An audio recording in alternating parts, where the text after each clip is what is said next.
Olá e bem-vindos a mais uma conversa aprofundada. Hoje a gente tem um material que, olha, aborda uma daquelas situações na mesa de pôquer que dá um frio na espinha. Aquela clássica, né? Exato. Um jogador numa posição forte, o hijack, abre a aposta. Ele está contando uma história de força, certo? Dizendo que tem uma mão boa. Com certeza. E o nosso primeiro instinto, muitas vezes, é sair do caminho, a não ser que a gente tenha, sei lá, um monstro. O que é um erro. E é isso que os documentos que a gente tem aqui, o IPXHJ, mostram. Jogar de forma passiva é deixar muito valor na mesa. E essa é a grande questão, né? Como é que a gente pode lutar contra esse jogador, usando a nossa vantagem de posição, sem se meter numa confusão desnecessária? É a pergunta de $1 milhão, porque assim, o hijack não está abrindo com qualquer lixo. O range dele é respeitável. Sim. Se a gente sair reaumentando o famoso three-bet com qualquer par de cartas, a gente vai ser punido. A solução, e é isso que o material explora, não é jogar mais mãos. É jogar melhor. É jogar as mãos certas da maneira certa. É sobre construir uma estratégia de ataque que seja tão bem pensada que o nosso adversário fica completamente perdido, sem saber se a gente está blefando ou se tem a melhor mão possível. Uma estratégia que equilibra agressão e disciplina. Então é essa a nossa missão hoje.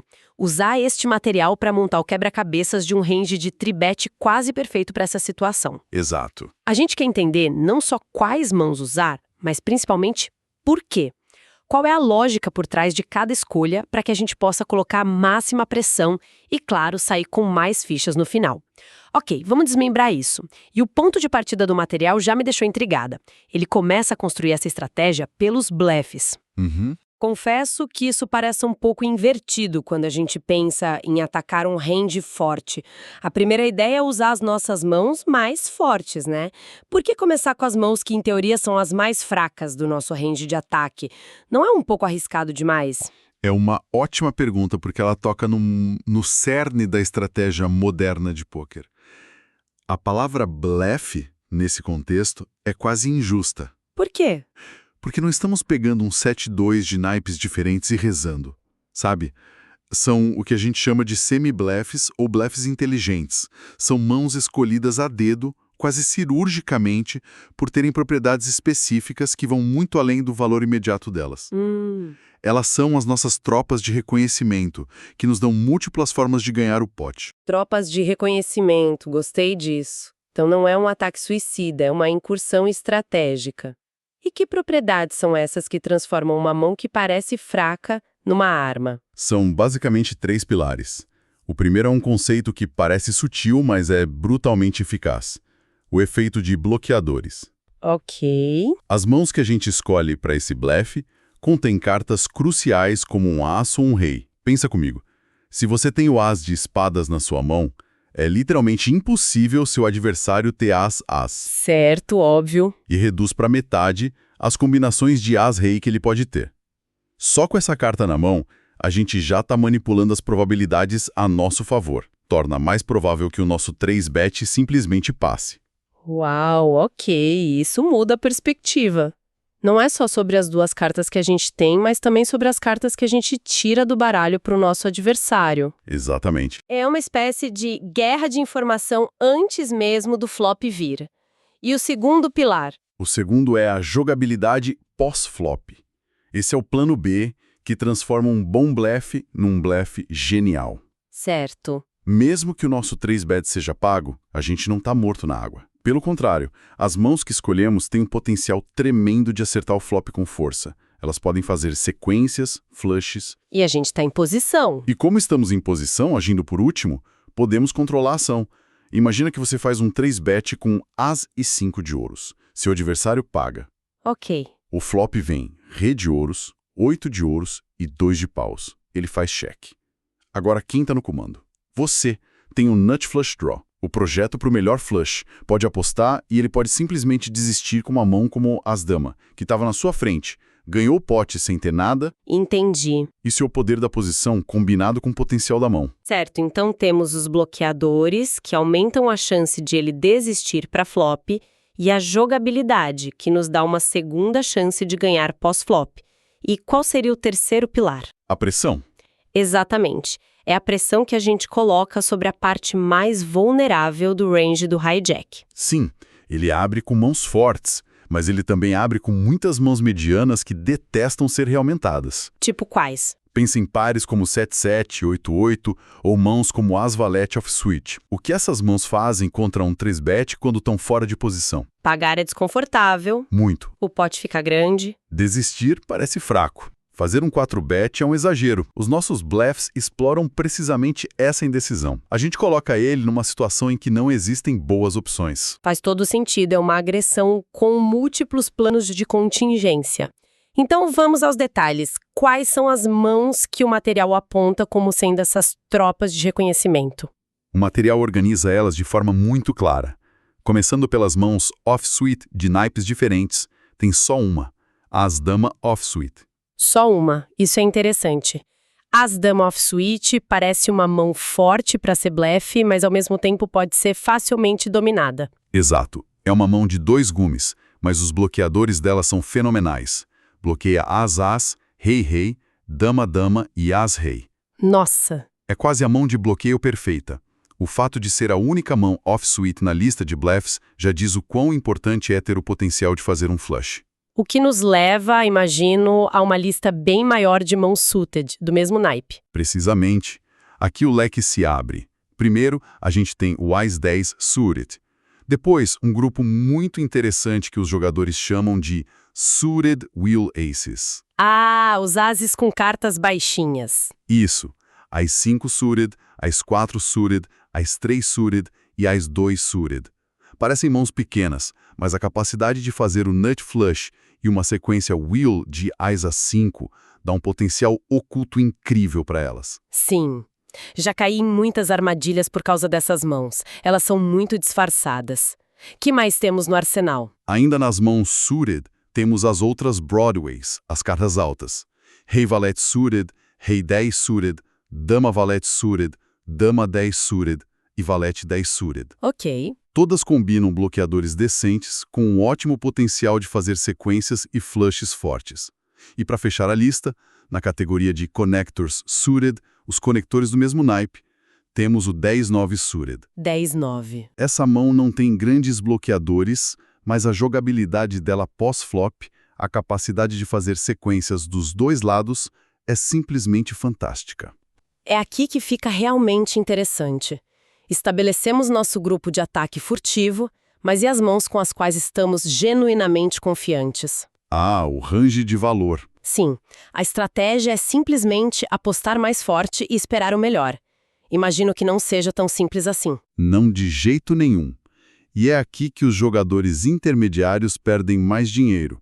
Eles têm uma mão forte, fazem 3-bet e de repente o jogador no hijack, que já era forte, faz um 4-bet. O pânico. O pânico se instala. Será que ele tem As-As? Devo ir ao link com as minhas damas? O material apresenta um segundo grupo de mãos para resolver exatamente esse dilema. O range de valor intermediário. Valor intermediário. São mãos fortes o suficiente para fazer 3-bet por valor, mas que, e isso é crucial, estão preparadas para apenas pagar um 4-bet. Isso é fascinante. É uma mistura de agressão com controle de danos. Qual é a filosofia por trás dessa aparente cautela com mãos que são, objetivamente, muito fortes? A filosofia é respeito. Respeito pelo fato de que o range de 4-bet de um jogador no hijack é extremamente forte. Certo.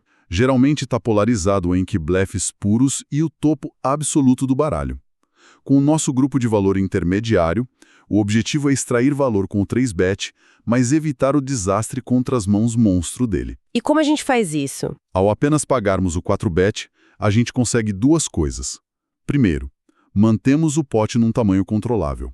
Segundo, e mais importante, levamos o jogo para o pós-flop, onde a nossa vantagem posicional é uma arma nuclear. Ah, A gente quer jogar pôquer, não virar moeda por todas as nossas fichas. entendi. Em vez de entrar numa guerra de all-ins, onde a nossa vantagem é pequena, transformamos a mão num jogo de xadrez pós-flop, onde nós temos a última palavra. É brilhante. Exato. Então, que mãos compõem este grupo de agressão controlada? O material é bem específico e tem algumas surpresas. Começando pelos pares, o primeiro da lista vai chocar algumas pessoas. As.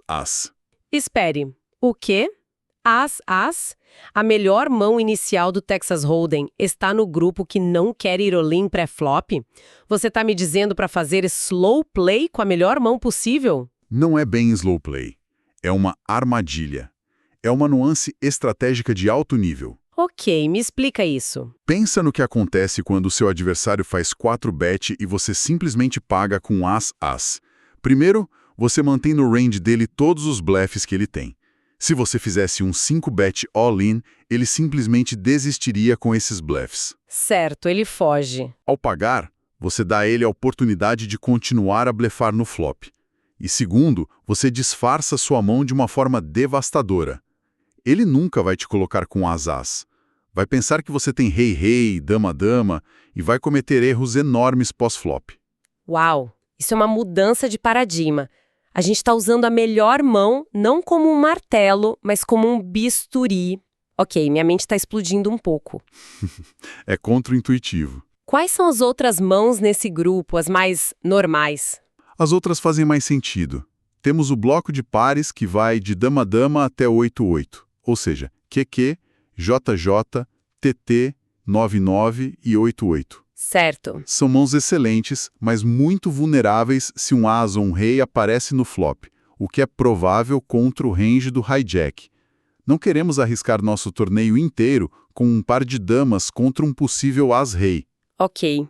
Com esses pares, faz todo sentido querer um flop antes de se comprometer. Exatamente. E para completar o grupo, temos as suited Broadways mais fortes. Ás-dama suited, ás-valete suited e rei-dama suited. Mãos fantásticas, que dominam boa parte do range do adversário, mas que também podem estar em apuros contra o topo absoluto, como um ás-rei ou um par maior. Então, a estratégia com essas mãos é como a de um boxeador que aplica um golpe forte, mas está preparado para absorver um contragolpe sem ir à lona. É isso. Mantendo o controle da luta. Gosto muito dessa abordagem. É uma combinação de poder e prudência. É a definição perfeita. É saber quando acelerar e quando pisar no freio. É assim que os melhores jogadores controlam o tamanho do pote e maximizam a vantagem a longo prazo. Ok, já estou convencida da armadilha com as e as e da abordagem disciplinada com damas e valetes. Mas tem que ter um momento para deixar a prudência de lado, certo? Com certeza. Deve haver algumas mãos com as quais o nosso único intenção é ir para a guerra e tentar ganhar todas as fichas possíveis. Agora. Onde não há hesitação. Sim. E agora a gente chega ao clímax da estratégia. Esse é o topo do nosso range.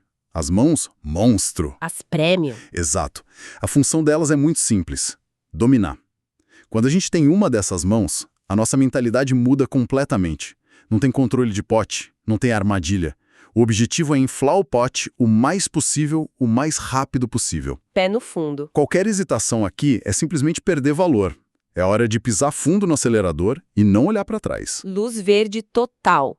Então o material deve ser extremamente seletivo aqui. Quais são essas combinações que nos dão licença para arriscar tudo? A lista é curta e muito poderosa. Na categoria de pares, temos apenas uma mão. Rei. O famoso Kaká. É interessante a separação. As no grupo da armadilha, rei no de agressão máxima. Por que essa diferença tão grande? Essa é a questão-chave. A razão é uma única carta no baralho. O as. O as. Claro. Com as a gente não tem medo de nenhum flop. Com o rei, a gente vive com medo constante de um as aparecer. O as é o nosso kryptonite. Faz todo sentido. Por isso, com o rei, a gente quer resolver a situação pré-flop o máximo possível. Se pudermos ir all-in antes do flop, eliminamos o risco de sermos derrotados por um as. É uma agressão que também é defensiva, de certa forma. Estamos protegendo a nossa mão. E além do rei... Além do rei, temos só mais duas combinações. As duas com um as e um rei. As-rei. As-rei suited, do mesmo naipe, e as-rei offsuit, de naipes diferentes. E é só. Rei e as-rei. 3 combinações no total. Apenas essas 3. E a linha de ação aqui é inequívoca. A jogada é sempre 3-bet. E se o jogador no hijack responder com 4-bet, All-in. a nossa resposta é sempre, sem pensar duas vezes, all-in. Não há outra jogada. Estamos comprometendo todas as nossas fichas porque sabemos que na esmagadora maioria das vezes estaremos na frente do range dele. Ou, na pior das hipóteses, num 50-50 com uma equidade tremenda. Então, o que tudo isso significa quando a gente junta as peças? Construímos um quebra-cabeças com 3 tipos de peças bem diferentes. Temos as tropas de reconhecimento, os semi-blefs, a nossa infantaria pesada, que é o valor intermediário, e os nossos tanques, o topo absoluto. Como essa estrutura funciona como um todo na prática? Na prática, o que temos é uma estratégia de 3-bet que é incrivelmente difícil de ler. É equilibrada. Certo. O nosso adversário do outro lado da mesa nunca sabe se o nosso 3-bet é com um As-3 suited, um par de damas ou um rei-rei. Essa incerteza que a gente cria é o que força ele a cometer erros. E é dos erros dele que vem o nosso lucro. E a nossa capacidade de criar essa confusão toda se apoia naqueles 3 pilares que discutimos. Perfeitamente resumido. O primeiro pilar são os blefs bem selecionados, com bloqueadores e jogabilidade. O segundo, as mãos de valor fortes, mais disciplinadas, capazes de aguentar a pressão sem quebrar. Como as damas e até os ases em modo de armadilha. Exato. E o terceiro pilar é este topo de range brutalmente agressivo, com rei, rei e as-rei, que está sempre pronto para jogar por todas as fichas. E a cola que une tudo isso, o que permite que essa estratégia complexa funcione, é a nossa posição na mesa. Exatamente. A posição é o multiplicador de força de toda a estratégia. Ela nos dá informação, nos dá controle. É o que nos permite aplicar essa abordagem para extrair o máximo de valor esperado, o famoso EV, e virar o jogo contra um adversário que, teoricamente, começou a mão com um range mais forte. Fica muito claro que ter uma estrutura como esta é fundamental. Deixa de ser um jogo de adivinhação e passa a ser execução de um plano tático muito bem definido. Sem dúvida. É como ter um mapa para navegar em águas que de outra forma seriam muito perigosas. Sem dúvida. Ter esse mapa é o primeiro passo para se tornar um jogador temível. Mas isso levanta uma questão importante que vai além da teoria pura, sabe? Qual? O que a gente descreveu aqui é uma estratégia baseada numa teoria sólida, o que chamaríamos de GTO, ou teoria de jogo ótima. É um ponto de partida perfeito, mas a verdadeira maestria surge quando se sabe quando desviar desse mapa. Como é que um jogador deve ajustar esses ranges durante um jogo real, quando percebe que aquele oponente específico no hijack está jogando de forma mais conservadora ou talvez mais agressiva do que o normal? Se ele desiste muito para 3-bets, talvez a gente devesse adicionar mais bluffs. Se ele paga sempre, talvez a gente devesse remover os bluffs mais fracos. Sim. A questão final é: onde termina a matemática pura e começa a arte da exploração do adversário?